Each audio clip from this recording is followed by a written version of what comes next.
बता दो। Yes sir. Okay चलिए, देखिए भाई, सबसे पहले आपको सिलेबस बता देते हैं। सिलेबस क्या है ना। 50 मार्क्स का आपका कंपनी अकाउंट्स और उसके साथ में 50 मार्क्स का आपका ऑडिट होता है। बड़ा ही आसान है, देखिए बड़ा ही आसान मैटर है और बहुत ही स्ट्रेट फॉरवर्ड क्वेश्चन आते हैं। सीए की ऑडिट में और सीएमए के ऑडिट में बहुत बड़ा फर्क है, ठीक है। यहाँ पे सीधे स्ट्रेट फॉरवर्ड क्वेश्चंस आते हैं, ठीक है। तो ये देखिए, ये हमारा सिलेबस है। Chapter number 6 and chapter number 7। 6 में 3 यूनिट है हमारे पास और 7 में 4 यूनिट रहेगी हमारे पास। तो हम सीक्वेंस के हिसाब से ही पढ़ेंगे, 1 2 3 के हिसाब से चलेंगे, राइट। चलिए, तो आज हम स्टार्ट कर रहे हैं 6.1, जिसके अंदर हम ये जानेंगे कि सर ऑडिट होती क्या है और ऑडिट के रूल्स रेगुलेशंस क्या क्या है। ओके चलिए, तो शुरू कर रहे हैं, देखते जाइए। हर टॉपिक के बाद मैं आपसे पूछूंगा कि कोई डाउट है। अगर आपको कोई डाउट है तो आप पूछ सकते हैं, और अगर डाउट नहीं है तो हम आगे बढ़ेंगे। जितना ज्यादा आप पूछेंगे उतना ज्यादा आप सीखेंगे, ठीक है। तो आई होप आप खुल के पूछेंगे, मजे से पूछेंगे। देखिए, सबसे पहले आप समझ लीजिए कि सर ये ऑडिट चीज क्या है, ठीक है। ये ऑडिट चीज क्या है, पहले ये समझ लीजिए। तो देखिए, ऑडिट का मतलब होता है कि एक थर्ड पर्सन से आप अपने किए हुए काम को चेक करवाना चाहते हैं कि इसमें कोई गलती तो नहीं है। आप बोलोगे सर ऐसा क्यों, हमें क्या खुद पे विश्वास नहीं है? नहीं, देखिए होता क्या है कि मैं अगर एक ऑर्गेनाइजेशन चला रहा हूं तो उसमें सिर्फ मैं काम नहीं कर रहा, मेरे अंडर में और भी बहुत सारे लोग काम कर रहे हैं, राइट। बताइए, अगर एक ऑर्गेनाइजेशन मैं चला रहा हूं तो मेरे अंडर में और भी तो बहुत सारे लोग काम कर रहे हैं, ठीक है। हो सकता है कि उनमें से किसी ने ढंग से काम ना किया हो, और हो सकता है कि मेरे से कोई गलती हो गई हो। अपनी गलती इंसान को कभी दिखती है क्या? बताइए, क्या हमें अपनी गलती दिखती है? नहीं। अगर हमें अपनी गलती दिखती तो कभी किसी का झगड़ा ही नहीं होता। दो लोग झगड़ते हैं तो गलती ना किसी की होती है ना, पर दोनों को अपनी नहीं दिखती। फिर आप एक तीसरे पर्सन के पास जाते हो, है ना। ये देखो, मैं आपको एक छोटा सा इसका लाइव एग्जांपल देता हूँ। ये दोनों लोग झगड़ा कर लेंगे आपस में, ठीक है। It can be friend, it can be boyfriend girlfriend, it can be husband wife, whatever. फिर ये अपने किसी फ्रेंड को फोन मिलाएगा और कहेगा उसने मेरे को ये कहा, उसने मेरे को वो कहा, फलाना, अपना वर्जन सुनाएगा उसको, है ना। और ऐसे वर्जन सुनाएगा जिसमें ये बिल्कुल सही है, सामने वाला बिल्कुल गलत है, ठीक है। फिर यही पर्सन इसको कॉल करेगा और ये उसको अपना वर्जन सुनाएगा और उसमें ये कहेगा मैं बिल्कुल ठीक हूँ, वो बिल्कुल गलत है। और लास्ट में ये बंदा बताएगा दोनों को कि भैया देखो, ये गलती तुम्हारी भी है, तुम्हारी भी है, ये है, इस तरीके से ये सॉल्यूशन करवा देगा, अगर ये सही हुआ तो, ठीक है। और अगर यही खतरनाक आदमी हुआ तो ये कुछ भी करवा सकता है, समझ गए। तो इसको हम क्या कह सकते हैं आसान भाषा में? क्या इसको मैं ऑडिटर कह सकता हूं? यस। तो ये दोनों की गलतियां देखेगा और भैया जिसकी गलती होगी उसको बोलेगा कि देखो तुमने यार ये गलती बोला, ये तुम्हें नहीं बोलना चाहिए था, एक्सेप्ट। तो वैसे ही ऑडिट का कंसेप्ट चलता है। अब ऑडिट में सर बहुत सारा काम होता है, मेरे बहुत सारे एम्प्लॉई है, वो सारे काम करते हैं, ठीक है। अब मैं ये जानना चाहता हूं कि मेरा जो प्रॉफिट आ रहा है, मेरे जो फाइनेंशियल स्टेटमेंट बने हुए हैं, अब मैंने तो नहीं बनाए सारे, मेरे अकाउंटेंट ने बनाए हैं, ठीक है। किसने बनाए? मेरे अकाउंटेंट ने बनाए सर। अब मेरे अकाउंटेंट ने जब स्टेटमेंट बनाए तो उसमें उसने कहाँ से बनाए होंगे? उसके पास तो जो डेटा गया होगा उससे बनाया होगा। वो डेटा इन अलग अलग लोगों से आया होगा, किसी ने परचेज बिल ला के दिया होगा, किसी ने सेल बिल ला के दिया होगा, किसी ने कोई वाउचर दिया होगा, एक्सेट्रा। तो वो सारे इकट्ठे होते गए और बनता गया, राइट। तो ये सही है या नहीं है, ये अकॉर्डिंग टू अकाउंटिंग स्टैंडर्ड है या नहीं है, ये सब चीजें अब मैं चेक कराऊंगा एक थर्ड पर्सन से, जिसका नाम क्या होगा? ऑडिटर। बोलिए, आई बात समझ में?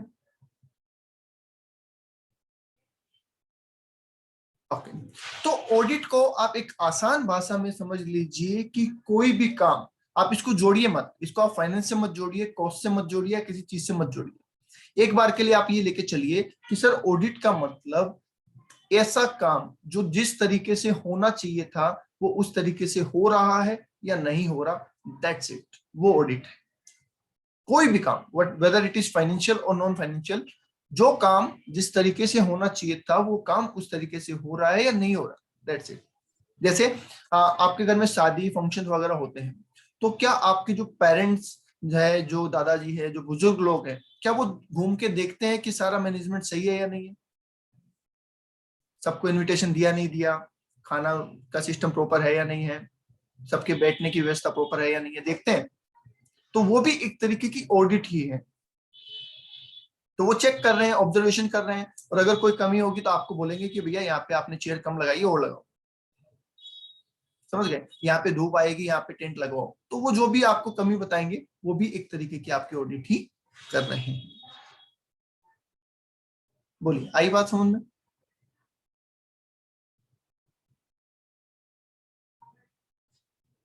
यस।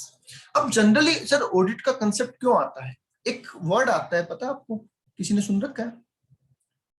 Corporate governance. ये वर्ड सुना है किसी ने? कंपनीज वगैरह के लिए यूज होता है कॉर्पोरेट गवर्नेंस।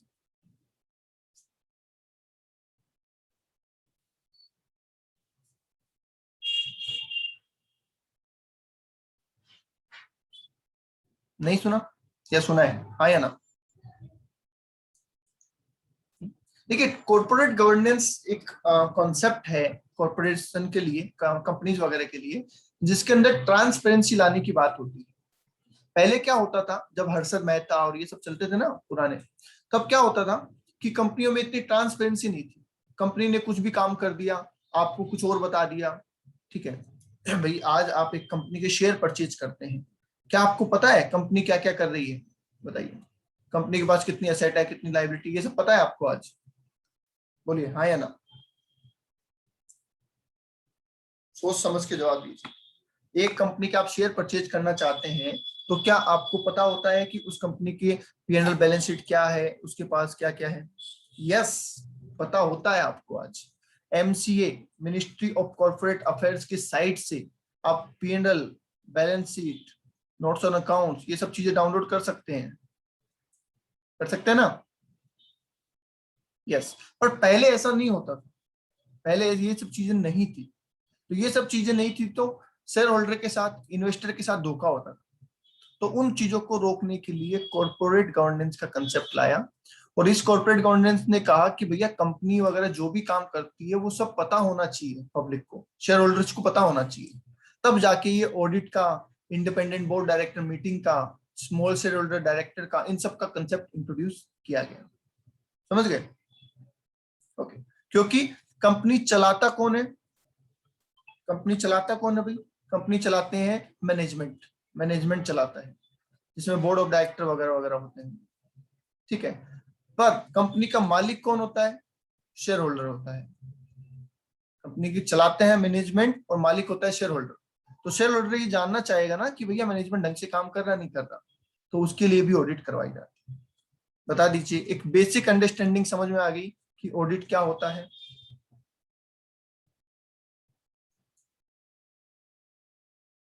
सभी देंगे।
हाँ जी, ओके।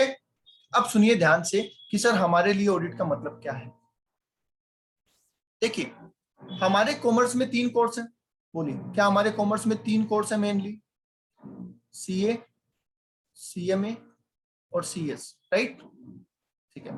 आप जिंदगी में जो भी काम करो ना, चाहे आप पढ़ाई कर रहे हैं, चाहे आप बिजनेस कर रहे हैं, चाहे आप कुछ भी कर रहे हैं, आपको पता होना चाहिए कि मैं जो कर रहा हूं उसकी इंपॉर्टेंस क्या है और उसका रोल क्या है, राइट? तो देखिए सीए, सीएस और सीएमए। सीए को फाइनेंशियल एक्सपर्ट माना जाता है। सीए को क्या माना जाता है?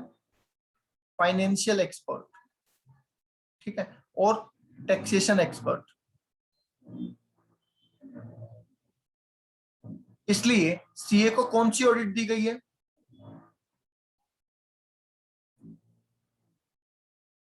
Financial audit. सीए को कौन सी ऑडिट दी गई है? Financial audit.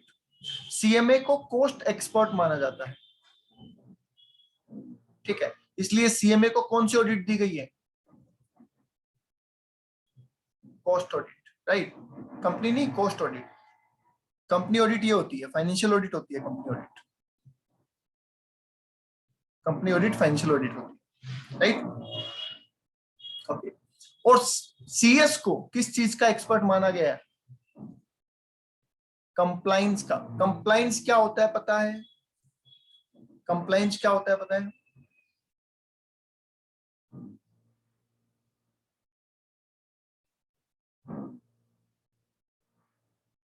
हाँ जी, कंप्लाइंस क्या होता है पता है क्या?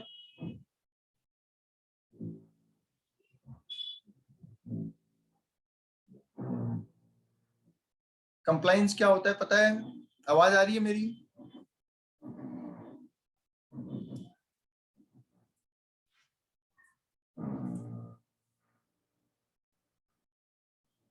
जवाब दे दो भैया, आवाज आ रही है तो फटाफट जवाब देते रहो। मैंने कहा ना जितना जवाब दे, देखो सीधी बात है, एक बात यही समझ लो, मैं बार बार नहीं कहूंगा बेटा क्लास में।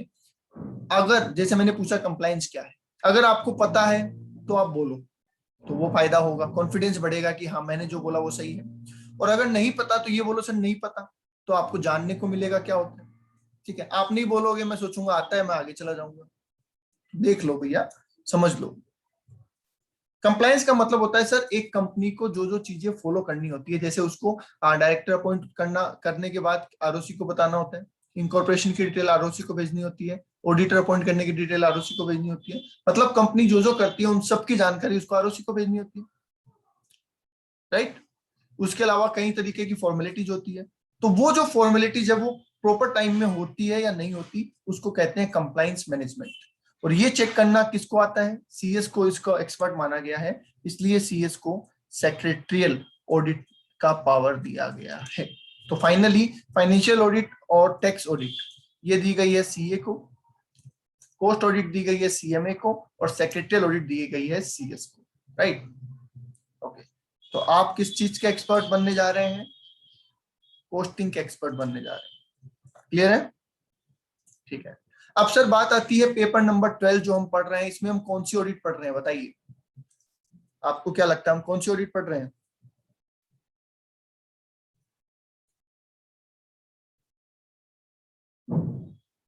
पेपर नंबर 12, ये तो पता होना चाहिए ना, कल को पता चले कि हम पूरी पढ़ लें कॉस्ट ऑडिट, फिर बाद में पता चले कि अरे सर ये क्या है। हम पढ़ रहे हैं ये ऑडिट, ध्यान से सुन लीजिए, हम कौन सी ऑडिट पढ़ेंगे यहाँ पे? हम ये ऑडिट पढ़ेंगे डिटेल में, समझ गए? कॉस्ट ऑडिट का सिर्फ ओवरव्यू होगा और सेक्रेटरियल ऑडिट का सिर्फ ओवरव्यू होगा, बस। डिटेल में हम ये ऑडिट यहाँ पे पढ़ेंगे। Is that clear?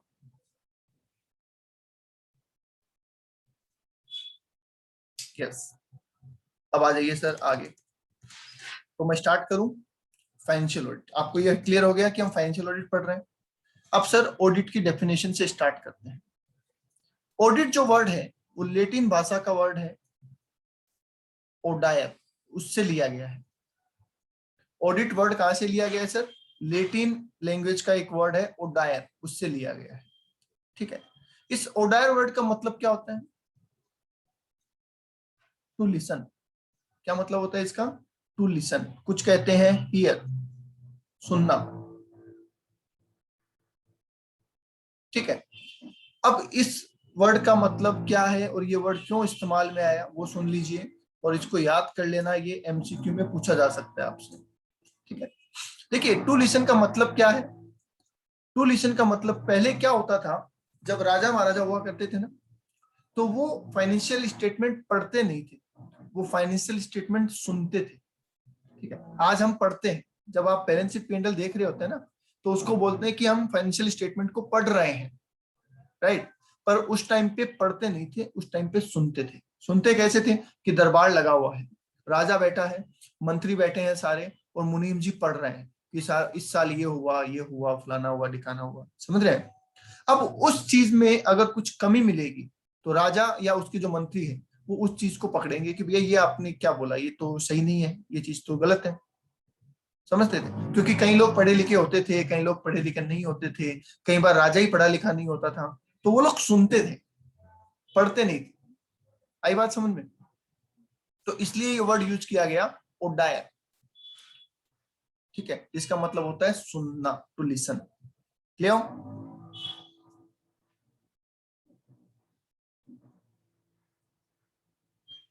ठीक है, अब आते हैं सर इसकी डेफिनेशन के ऊपर।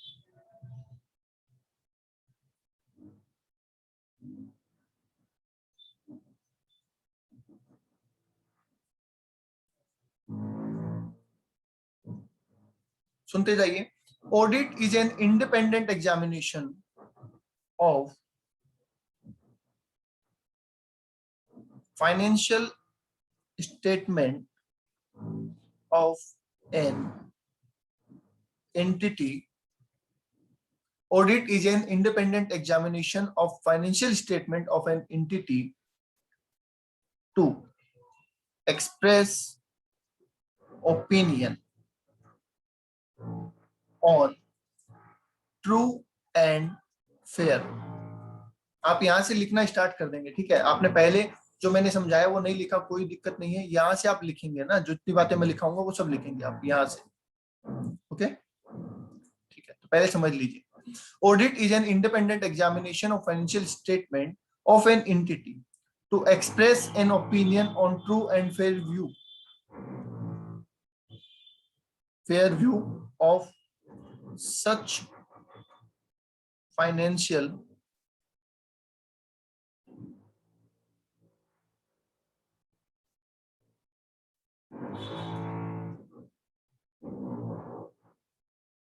statement। मैं दोबारा रीड कर रहा हूं, सुन लीजिए। Audit is an independent examination of financial statement of an entity to express an opinion on true and fair view of such financial statement। Clear है पॉइंट?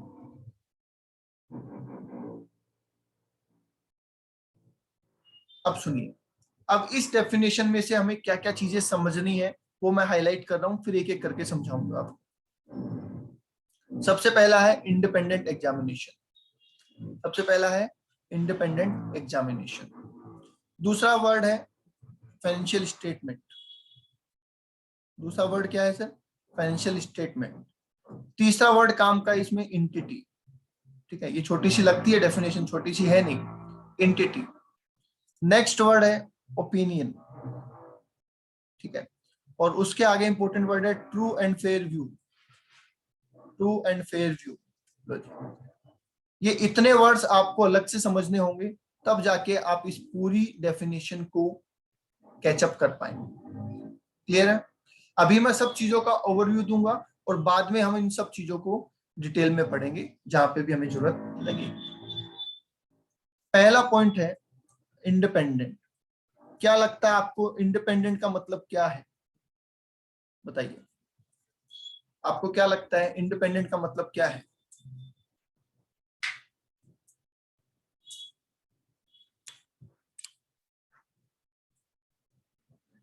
नहीं होना चाहिए, ओके, ठीक है। और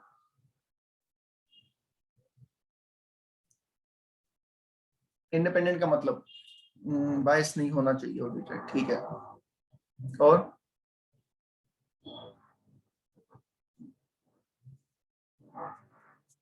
और बोलिए। नहीं, चलिए, अच्छा है जिन लोगों ने जवाब दिया, अच्छा दिया बेटा। सुनिए, ओके, देखिए इंडिपेंडेंट का मतलब क्या हुआ। हमने ये कहा कि हमने मैनेजमेंट ने ऑर्गेनाइजेशन में काम किया, ध्यान से सुनना, मैनेजमेंट ने ऑर्गेनाइजेशन में काम किया, ओनर जो है शेयर होल्डर वो बोलते हैं कि हम जानना चाहते हैं कि इन्होंने जो फाइनेंशियल स्टेटमेंट हमें बना के दिए हैं, हाँ, जिन्होंने जो फाइनेंशियल स्टेटमेंट हमें बना के दिए हैं वो प्रॉपर है या नहीं है, यही बात है। अब मान लो कि जो ऑडिटर अपॉइंट किया गया और वो ऑडिटर ही इन्फ्लुएंस्ड है, वो ऑडिटर खुद ही इन्फ्लुएंस है, मैनेजमेंट उसको कहता है कि भैया देखो तुम्हारी फीस है 40,000 रुपए, ध्यान से सुनो, मैनेजमेंट ऑडिटर को कहता है तुम्हारी फीस है 40,000 रुपए, हम तुम्हें 4 लाख देंगे पर रिपोर्ट वो बनानी है जो हम कहेंगे। तो बताइए क्या ऑडिटर इंडिपेंडेंट है? बताइए क्या हम ऑडिटर को इंडिपेंडेंट कह सकते हैं? नहीं सर, नहीं कह सकते। ठीक है, तो फाइनेंशियल इंटरेस्ट, फाइनेंशियल इन्फ्लुएंस हो सकता है। दूसरा इन्फ्लुएंस, आपका कोई रिश्तेदार है, अब रिश्तेदार है उसने गड़बड़ घोटाला तो कर रखा है, पर वो रिश्तेदार होने की वजह से आपको बोलता है कि तुझे मेरी रिपोर्ट बनानी है और मैं जैसा कहता हूं वैसी बनानी। अब आप रिश्तेदार है, कुछ बोल नहीं सकते, समझ गए? तो क्या आप इंडिपेंडेंटली अपनी रिपोर्ट दे रहे हैं? नहीं, आप इंडिपेंडेंटली अपनी रिपोर्ट नहीं दे रहे हैं। अब आपने किसी से पैसे उधार ले रखे हैं, ध्यान से सुनना, आपने किसी से पैसे उधार ले रखे हैं और वो कहता है कि पैसे तो चलो तू मुझे दे ही देना, एक काम कर मेरी ऑडिट बना दे यार, मेरी ऑडिट रिपोर्ट बना दे। ठीक है, आप ऑडिट रिपोर्ट बनाते हैं और कुछ फ्रॉड समझ में आता है आपको, आप कहते हैं कि भैया मैं तो रिपोर्ट करूंगा, वो कहता है भाई देख ले, अगर तू रिपोर्ट करेगा तो आज से तेरा मेरा रिश्ता खत्म और जो पैसे मैंने तेरे को दे रखे हैं वो मुझे लौटा दे वापस। अब आपके पास पैसे है नहीं देने को, तो क्या कहीं ना कहीं प्रेशर में आके आप अपनी रिपोर्ट से कॉम्प्रोमाइज कर सकते हैं? यस, और अगर कर लिया कॉम्प्रोमाइज तो क्या आप इंडिपेंडेंट होंगे? नहीं सर, हम इंडिपेंडेंट नहीं होंगे। अब सर बात आई कि अगर किसी केस में हम इंडिपेंडेंट नहीं भी हैं तो क्या फर्क पड़ता है, क्यों जरूरी है सर इंडिपेंडेंसी? तो सुनिए ध्यान से, आज हमारे सिग्नेचर के बेस पे बहुत से लोग उस चीज पे ट्रस्ट करते हैं। जैसे बैंक, सीए साइन करेगा, ऑडिट रिपोर्ट बना के देगा तो बैंक लोन दे देगा, बोलो हाँ या ना? बाकी बैंक को क्या पता, आप एक बैलेंस शीट पी बना के लेके जाते हो, है ना, और बैंक वालों को देते हो कि भैया ये मेरा पी बैलेंस शीट है, अरे वो झूठा भी तो हो सकता है। वो उस पर ट्रस्ट क्यों करते हैं? क्योंकि ऑडिटर ने अपना सील सिग्नेचर लगाया। और कोई तरीका है क्या उनके पास? नहीं, तो वो उस पर ट्रस्ट करते हैं। शेयर होल्डर जब आपकी शेयर परचेज करता है, शेयर होल्डर जब आपकी शेयर परचेज करता है और वो एमसी के साइड से आपकी ऑडिट रिपोर्ट निकालता है, उस ऑडिट रिपोर्ट को खरीद के वो ये डिसाइड करता है कि मुझे आपके शेयर खरीदने या नहीं खरीदने। तो इसका मतलब वो भी ट्रस्ट कर रहा है ऑडिटर के ऊपर, समझ गए? गवर्नमेंट जब टैक्स कलेक्शन करती है तो वो भी टैक्स कलेक्शन करने के लिए आपसे ऑडिट रिपोर्ट मांगती है, क्यों? क्योंकि वो भी उस पर ट्रस्ट करती है कि ठीक है ऑडिटर ने चेक कर लिया तो सही होगा, हमें चेक करने की जरूरत नहीं है। तो सोचो, जब इतने लोगों का आप पे ट्रस्ट है और बाद में पता चलेगा कि आपने इन्फ्लुएंस होके आपने गलत रिपोर्ट बना दी, और बार बार में ऐसे केसेस पकड़ में आने लग जाएंगे कि इस सीए ने गलत रिपोर्ट बना दी, उस सीए ने गलत रिपोर्ट बना दी, तो बताइए क्या ये ट्रस्ट खत्म हो जाएगा?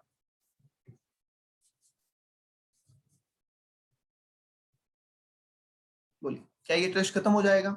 बैंक मना कर देगा, बाद में कहेगा भैया सीए की रिपोर्ट है तो भी हम लोन नहीं देंगे। यस, तो ये ट्रस्ट बना रहे इसके लिए बोला गया कि ऑडिटर शुड बी इंडिपेंडेंट।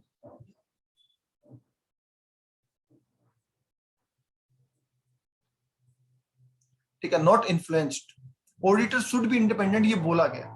अब आप कहते हो कि सर मान लो मैं इंडिपेंडेंट नहीं हूं और मैं साइन कर देता हूं तो क्या हो जाएगा? तो भैया आपको प्रोफेशनल मिसकंडक्ट का शिकार माना जाएगा और इंस्टीट्यूट आपकी डिग्री कैंसिल कर सकता है, समझ गए?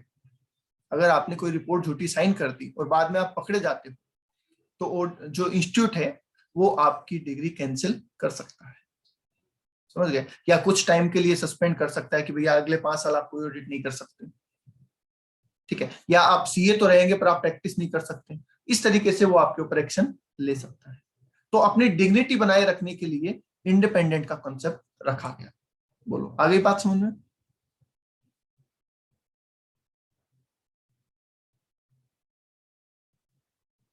बोलो, कोई डाउट है किसी को तो बोलो। अच्छा सर, ये चीजें कहाँ लिखी गई? आपने बोल तो दिया कि इंडिपेंडेंसी होनी चाहिए, पर ये चीज कहाँ लिखी गई? मुझे एक बात बताइए, जब आप अकाउंट्स बनाते हैं, तो किस बेस पे बनाते हैं?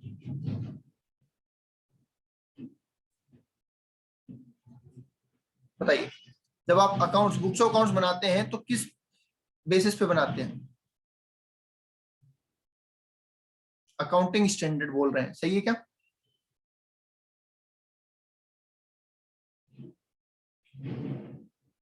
बोलिए, अकाउंटिंग स्टैंडर्ड के बेस पे बनाते हैं क्या? यस। तो वैसे ही इस चीज को मेंटेन करने के लिए क्या बनाए गए हैं? Standard on auditing.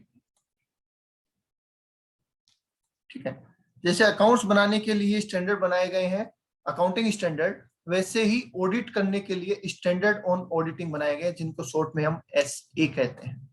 और उस ऐसे के अंदर लिखा गया है कि ऑडिटर को इंडिपेंडेंट होना चाहिए। Is that clear?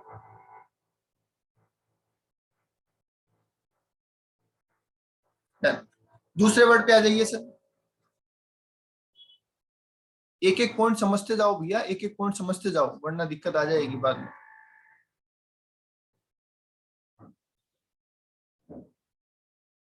ठीक है, एक सेकंड रुकना।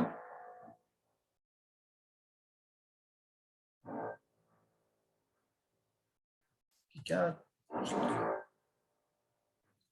एक सेकंड होल्ड करना ना।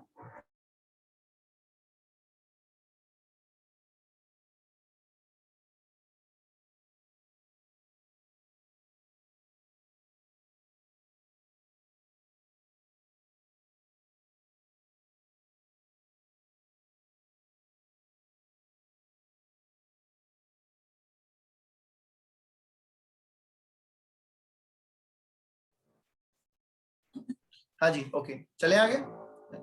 नेक्स्ट वर्ड पे आइए, फाइनेंशियल स्टेटमेंट। दूसरा वर्ड क्या है हमारा? Financial statement. कौन कौन बताएगा, किसको पता है कि फाइनेंशियल स्टेटमेंट में क्या क्या चीजें आती है? बताइए।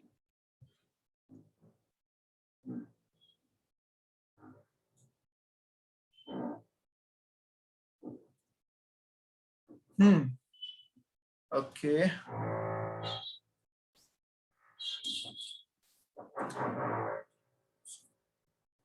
एक कुछ लिखा था किसी ने, प्रियंका। ओके, ठीक है। Okay, statement of profit and loss. Statement of profit and loss, okay. मैं यहाँ अकाउंट ना बोल के स्टेटमेंट बोलूंगा। ठीक है, statement of profit and loss, statement of affairs of company, statement of affairs of company, जिसको क्या बोलते हैं? Balance sheet, right? ओके, ठीक है। Cash flow statement, cash flow statement,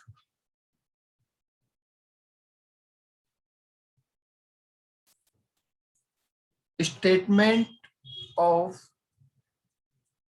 change in equity, equity में जो चेंज हुआ उसके रिगार्डिंग जानकारी। और last one is explanation notes, explanatory notes बोलते हैं ना, वो।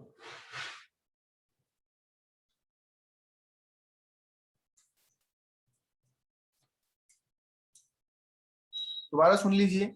Statement on profit, on statement of profit and loss which is called P&L account, statement of affairs of the company that is balance sheet, cash flow statement, statement of change in equity, equity में जो change हुआ है वो, और explanatory notes.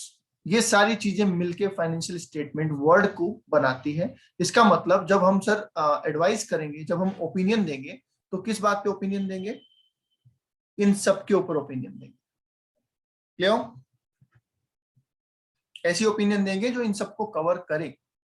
बोलो जी, is that clear?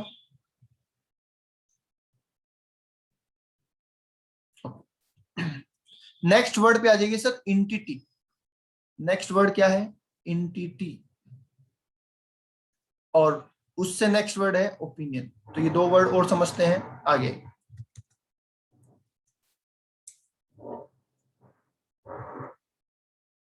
Entity word को समझाने की जरूरत क्या पड़ी? इंटिटी वर्ड तो सबको पता है, क्या मतलब होता है एंटिटी का? बताइए, एंटिटी का मतलब क्या होता है?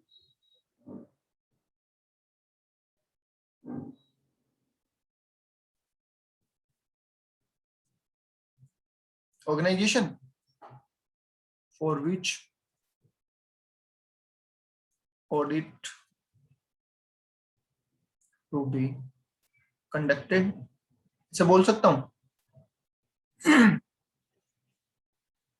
ऐसा बोल सकते हैं क्या? Organisation for which audit to be conducted, जिसके लिए हम ऑडिट कर रहे हैं। यस। तो इसमें हाईलाइट करने की और समझाने की क्या जरूरत पड़ी? ये तो सबको पता है। तो सुनिए, यहाँ पे इंटिटी लिखने का मतलब ये नहीं है, ये सेंस तो आप सबको पता है। यहाँ पे इंटिटी लिखने का मतलब ये है कि इंटिटी कैन बी स्मॉल और entity can be large. Entity can be profit making और entity can be loss making. क्या इससे आपकी ऑडिट करने के तरीके में फर्क आएगा क्या? मतलब एक ऑर्गेनाइजेशन के आप ऑडिट करने जाते हैं जिसमें लॉस है, और एक ऑर्गेनाइजेशन के आप ऑडिट करने जाते हैं जिसमें प्रॉफिट है, क्या इससे आपका ऑडिट करने के तरीके में कोई चेंज आएगा क्या? नहीं, आपके तरीके में कोई चेंज नहीं आएगा और ना ही आना चाहिए। ठीक है, ऑडिट करने के तरीके में कोई चेंज नहीं आएगा और ना ही कोई चेंज आना चाहिए, क्योंकि हमें इस बात से फर्क ही नहीं पड़ता कि ऑर्गेनाइजेशन कमा रही है या खो रही है या क्या कर रही है। हमें सिर्फ और सिर्फ क्या करना है? हमें सिर्फ और सिर्फ ये चेक करना है कि ऑर्गेनाइजेशन ने जो फाइनेंशियल स्टेटमेंट बनाए हैं, क्या वो अकाउंटिंग स्टैंडर्ड को फॉलो करके बनाए हैं? क्या वो फंडामेंटल अकाउंटिंग एजम्पशन को फॉलो करके बनाए हैं? क्या वो इंड एएस अगर अप्लीकेबल है तो उसको फॉलो करके बनाए हैं? क्या वो अकाउंटिंग पॉलिसी को फॉलो करके बनाए हैं? ये सब चीजें को आपको क्या करना है? वहां पे चेक करना है। तो हमें क्या फर्क पड़ता है इसमें प्रॉफिट है या लॉस है? बोलो, आई बात समझ में? तो इसलिए एंटिटी वर्ड को डिफाइन किया गया। कई बार कई लोग बोलते हैं सर इस एंटिटी में तो लॉस है, इसकी ऑडिट की क्या जरूरत है? तो उससे कोई फर्क नहीं पड़ता लॉस है या प्रॉफिट है, हमें सिर्फ ये चेक करना है कि ये सारा काम प्रॉपरली हुआ है या नहीं हुआ। बोलिए, आगे बात समझ में?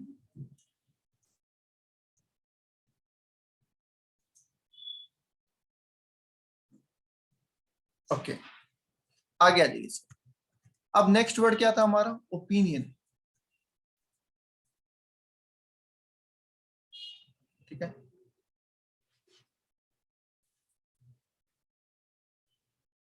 Discussed later in detail. Detail में हम बाद में डिस्कस करेंगे, तो अभी सिर्फ मैं ओवरव्यू दे रहा हूं।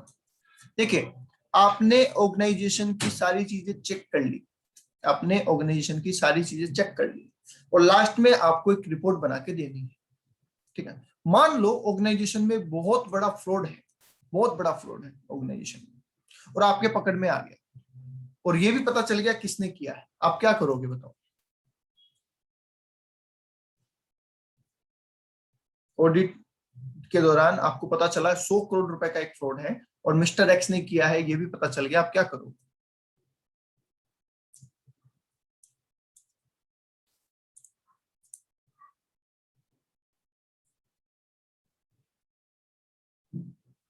बोलो भाई, जल्दी बोलो।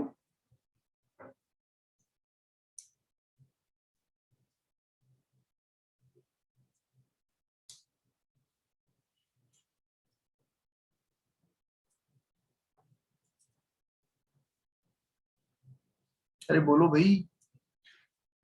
सर उसके अगेंस्ट एक्शन लेंगे। ओके, ओके, साइन नहीं करेंगे। ओके, जेल में डाल देंगे। अच्छा, और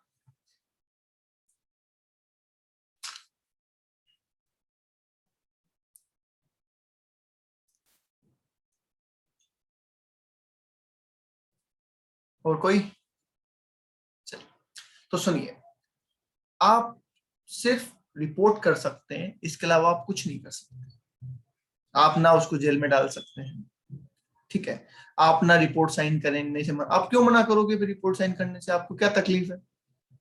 आपको रिपोर्ट साइन करने में क्या तकलीफ है? आप लिख दो ना उस रिपोर्ट में कि भैया ये फ्रॉड है ना, बुक्स ऑफ अकाउंट्स प्रॉपर नहीं है, लिख दो ना। आपको ये थोड़ी पूछा था कि सही है तो साइन करना वरना मत करना। आपसे तो ये पूछा था ना क्या कमी है बताओ, तो आप बता दो। बोलो, सही है, ये पूछा था ना। ना आपके पास जेल में डालने का पावर है, ना ही उसके अगेंस्ट एक्शन लेने का पावर है। आपका थोड़ी पैसा खाया उसने, आप ऑडिटर हो, आपका पैसा थोड़ी खाया, तो आप कैसे अगेंस्ट एक्शन लोगे उसके? समझ पा रहे हैं? तो वहां जाके आप पुलिस मत बन जाना। ऑडिटर ऑडिटर होता है, पुलिस नहीं होता है, ना जज होता है। तो ना तो आप पुलिस की तरह एक्शन ले सकते हैं और ना जज की तरह फैसला सुना सकते हैं। आपका काम है सिर्फ रिपोर्ट देना, आप रिपोर्ट ही दे सकते हैं। समझ गए?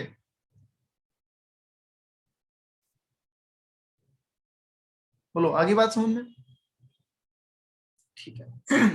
अब रिपोर्ट समझ गए ना? हाँ, तो ऐसे मत कर देना, हाइपर मत हो जाना वहां पे। हमने पकड़ लिया, आज तेरी खैर नहीं है, आज तेरे को हम बताएंगे, और उसको बोरे में डाल के पिटाई कर दो वहां पे। ऐसा मत कर देना, ठीक है? उल्टा पुलिस के हिसाब पे हो जाएगा। आपका काम रिपोर्ट करना है ना? सेंट्रल गवर्नमेंट को एक रिपोर्ट करना होता है, वो आप करेंगे फ्रॉड के केस में। और मैनेजमेंट जिस जो शेयर होल्डर्स है उनको ऑडिट रिपोर्ट में रिपोर्ट करेंगे। दैट्स इट, आपका काम इतना ही है। Auditor is a watch dog, एक लाइन यूज की गई थी, auditor is a watch dog not blood hound. सुना है किसी ने?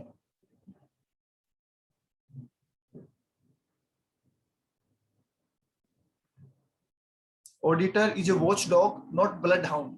दैट मीन्स कि ऑडिटर सिर्फ ध्यान रख सकता है, नजर रख सकता है, रिपोर्ट कर सकता है।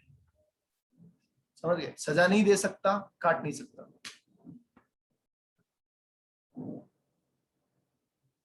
डन।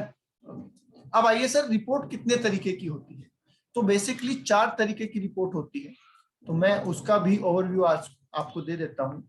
पहली रिपोर्ट होती है अनक्वालिफाइड, या फिर इसको बोलेंगे हम क्लीन रिपोर्ट, ठीक है। दूसरी रिपोर्ट होती है क्वालिफाइड। तीसरी रिपोर्ट होती है एडवर्स रिपोर्ट। और चौथी रिपोर्ट होती है disclaimer of opinion. Disclaimer of opinion, ठीक है। इन चारों रिपोर्ट को मैं आपको लिंक करके बता देता हूं एक एग्जांपल से, ध्यान से सुनिए। ऋषभ है क्या? ऋषभ, ऋषभ है क्या?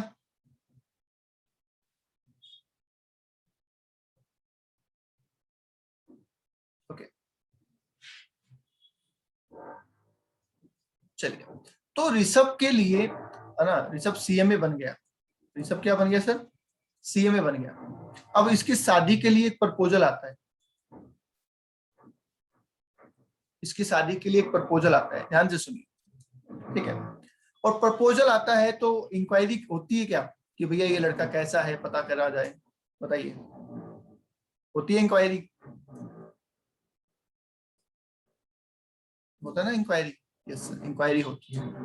अब इस प्रपोजल के लिए मेरे पास कॉल आया कि सर ये लड़का आपके पास पढ़ा हुआ है, हमें पता चला है कहीं से कि आपके पास पढ़ा हुआ है, तो आप हमें बताएं लड़का कैसा है, क्या कमी है, नहीं है, वगैरह वगैरह, ठीक है। अब मैं 4 तरीके की रिपोर्ट दे सकता हूं इसके रिगार्डिंग। मैं 4 तरीके की रिपोर्ट दे सकता हूं इसके रिगार्डिंग। बताओ। पहली रिपोर्ट, पहली क्या रिपोर्ट? क्लीन रिपोर्ट, है ना, कि सर हीरा है, हीरा कर लो, कोई कमी नहीं है, सब कुछ बढ़िया है, अच्छा नेचर है, अच्छा कमाता है, ठीक है, कोई बुरी आदत नहीं है, everything is good and fine, you can go ahead. ये रिपोर्ट दे सकता हूं मैं? यस। तो अगर मैं ये रिपोर्ट देता हूं तो उसे क्या बोला जाएगा? Clean report. उसे क्या बोला जाएगा? Clean report, right. अगर मुझे लगता है कि और सब चीजें तो ठीक है, कोई एक गड़बड़ी है ना, और सब बाकी चीजें तो सही है, कोई एक गड़बड़ मुझे लगती है, तो मैं रिपोर्ट कौन सी दूंगा? Qualified report. क्या रिपोर्ट दूंगा मैं? क्वालिफाइड रिपोर्ट, जिसके अंदर वर्ड यूज किया जाएगा सब्जेक्ट टू। मैं ये लिखूंगा एवरीथिंग इज ओके, ठीक है, पर सब्जेक्ट टू एक्सेसिव एंगर, कि भैया और तो सब ठीक है, गुस्सा बहुत आता है। बताइए, ऐसी भी रिपोर्ट हो सकती है?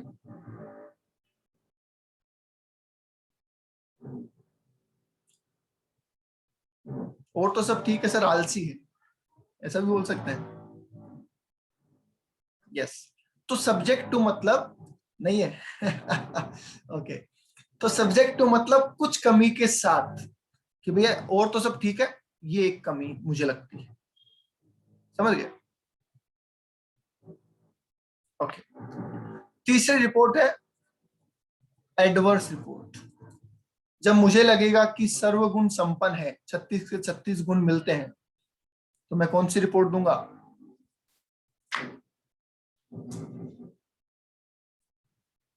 Adverse report. ठीक है, मिलते हैं मतलब नहीं मिलते हैं, एडवर्स रिपोर्ट। समझ गए कि नहीं भैया, मैं तो रिकमेंड नहीं करूंगा, मेरे हिसाब से तो सही नहीं है, अगर मुझे कुछ कमी लगी तो। ठीक है, ये सबके लिए नहीं दे रहा हूं मैं, अगर लगी तो मैं बोल रहा हूँ।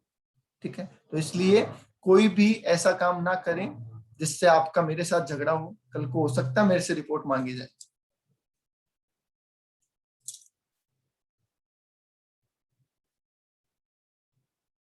ओके, चलिए, तीनों बातें समझ में आ गई। अब तीनों को फाइनेंशियल स्टेटमेंट से लिंक कर देते हैं। अगर आपको लगता है प्रॉपर अकाउंटिंग स्टैंडर्ड फॉलो हुए हैं, प्रॉपर अकाउंटिंग पॉलिसी फॉलो हुई है, कोई गड़बड़ नहीं है, तो आप क्या रिपोर्ट इश्यू करेंगे? क्लीन रिपोर्ट, कि भैया फाइनेंशियल स्टेटमेंट बिल्कुल ठीक है, फिट एंड फाइन है, कोई कमी नहीं है। ठीक है। आपको लगता है कि कुछ गड़बड़ है, बाकी तो सब सही है, कुछ गड़बड़ है, तो आप क्या करेंगे कि financial statement true and fair view represent करते हैं, पर कुछ कमी है, जो कि ये कमी है, हमें ये कमी लगती है, तो वो सब्जेक्ट टू हो गए। अगर आपको लगता है कि नहीं, एएस तो फॉलो ही नहीं हुआ, अकाउंटिंग स्टैंडर्ड तो फॉलो ही नहीं हुए, सब गड़बड़ घोटाला है, तो आप क्या बोलेंगे? Adverse report, negative report. इसको नेगेटिव रिपोर्ट भी बोलते हैं। ठीक है, कि भैया नहीं, हमारे हिसाब से true and fair view represent नहीं करते हैं, सही नहीं है। ठीक है, तो सब बातें सब यहां कह दी, तो ये क्या है? ये लास्ट रिपोर्ट क्या है, बता सकता है कोई?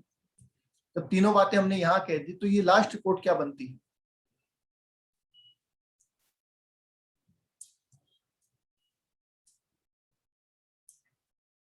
बताइए भाई। अच्छा भी कह दिया, सब्जेक्ट तो अच्छा भी कह दिया, बुरा भी कह दिया, फिर क्या बचा इस लास्ट रिपोर्ट में?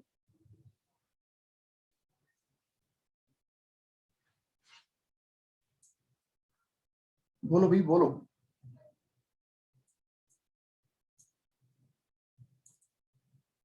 इन सबको कंबाइंड नहीं, कंबाइंड नहीं करना। लास्ट पॉइंट का मतलब है नो कमेंट। लास्ट पॉइंट का मतलब क्या है? No comment. इलीगल नहीं, नहीं नहीं नहीं नहीं नहीं, इलीगल कुछ भी नहीं है, सारा काम लीगल है, इलीगल का जैसा कुछ भी नहीं है। डिस्क्लेमर ऑफ ओपिनियन का मतलब है नो कमेंट्स। क्या है? No comment. फॉर एग्जाम्पल, इसी एग्जाम्पल को कंटिन्यू करते हैं। मान लीजिए मैं ऋषभ को पर्सनली नहीं जानता, मैं सिर्फ क्लास जितना ही जानता हूँ कि भैया ऑनलाइन क्लास ले रहा है, ऑनलाइन क्लास पढ़ा है मेरे पास, तो मुझे पर्सनली नहीं पता है कि इसकी हैबिट्स क्या है, नेचर कैसा है, मुझे नहीं पता। तो क्या मैं इसके बारे में कुछ कह सकता हूँ, अच्छा, बुरा या मॉडरेट? क्या मेरा कुछ भी कहना सही होगा? नहीं, मेरा कुछ भी कहना सही नहीं होगा, अच्छा कहना भी सही नहीं होगा, बुरा कहना भी सही नहीं होगा, मॉडरेट कहना भी सही नहीं होगा। भाई जब मैं जानता ही नहीं तो मैं क्यों बोलूं? तो इन दैट केस मैं कहूंगा भैया नो कमेंट, मुझे नहीं पता, आई डोंट नो। ठीक है, अब आप कहोगे कि सर ऐसा बिजनेस में कैसे हो सकता है? बिजनेस में हो सकता है। मैं ऑर्गेनाइजेशन में गया, नॉन अवेलेबिलिटी, हाँ बिल्कुल। मैं ऑर्गेनाइजेशन में गया और मैं जाके कहता हूँ कि लाइए भैया बुक्स ऑफ अकाउंट्स लाइए, वो मेरे को एक रजिस्टर ला के देते हैं, बोले लो भैया ये लो ऑडिट कर दो। मैंने कहा इससे क्या होगा, परचेज के बिल लाओ, सेल के बिल लाओ, वाउचर लाओ, ये लाओ वो लाओ, मैंने डॉक्यूमेंट मांगे। वो कहता साहब कुछ नहीं है हमारे पास, तो यही है, सिर्फ ये एक रजिस्टर है और कुछ नहीं है हमारे पास। अब बताओ क्या मैं अच्छा बुरा एडवर्स कुछ कह सकता हूँ? नहीं। तो मैं उस केस में कौन सी रिपोर्ट दूंगा? मैं उस केस में कौन सी रिपोर्ट दूंगा? Disclaimer of opinion. मैं रिपोर्ट देने से, मैं ओपिनियन देने से मना कर दूंगा, रिपोर्ट तो बनाऊंगा पर उसमें ओपिनियन लिखने से मना कर दूंगा। मैं लिख दूंगा due to non availability of sufficient information I am not capable for giving any kind of opinion. आगे बात समझ में? तो इसे बोला गया है डिस्क्लेमर ऑफ ओपिनियन। बता दीजिए बेटा, यहां तक क्लियर है क्या? यहां तक बता दीजिए भाई। ये मैंने आपको हाईलाइट भी कर दिया है, आप जूम आउट कर दिया। किसी को स्क्रीनशॉट लेना हो ले लेना, किसी को स्क्रीनशॉट लेना हो ले लेना, लिख जरूर लेना ये सारी चीजें, ये सारी चीजें लिख लेना।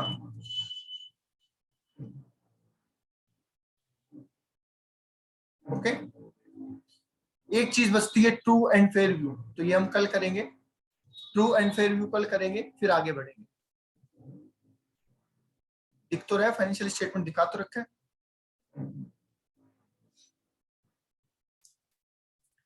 Okay, true and fair view कल करेंगे और फिर आगे बढ़ेंगे। आज के लिए इतना ही। Thank you.